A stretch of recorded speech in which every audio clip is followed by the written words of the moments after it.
দিনাজপুরের পার্বতীপুরে 3 দিন ব্যাপী কৃষি মেলার শুভ উদ্বোধন ও বিনামূল্যে কৃষকদের মাঝে বীজ ও সার বিতরণ। আসসালামু আলাইকুম। আমন্ত্রণ কৃষি সংবাদে। আপনাদের সাথে আছি আমি শারমিন মিনা। এতক্ষণ শুনছিলেন সংবাদ শিরোনাম, এখন ডেস্ক থেকে বিস্তারিত।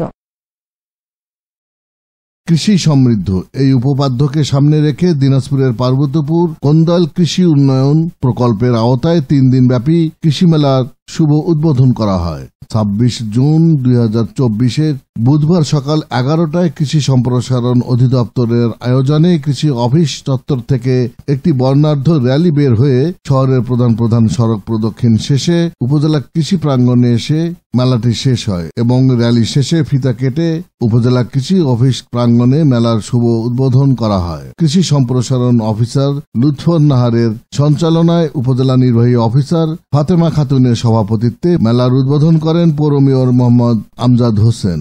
মেলায় 10টি স্টলে কোন্দাল জাতীয় ফসল এবং বিভিন্ন ফলজ বনজ বৃক্ষ প্রদর্শন করা হয়। আমন্ত্রিত অতিথিগণ কৃষি মেলা পরিদর্শন করেন। মেলার মূল প্রবন্ধ উপস্থাপন করেন উপজেলা কৃষি কর্মকর্তা রাজীব হোসাইন। এতে বক্তব্য রাখেন উপজেলা ভাইস চেয়ারম্যান মমিনিন মমিন ও ভাইস চেয়ারম্যান সুলতানা নাসরিন ও শেষে প্রধান অতিথি পৌর মেয়র আমজাদ হোসেন কৃষকদের উদ্দেশ্যে মূল্যবান বক্তব্য রাখেন।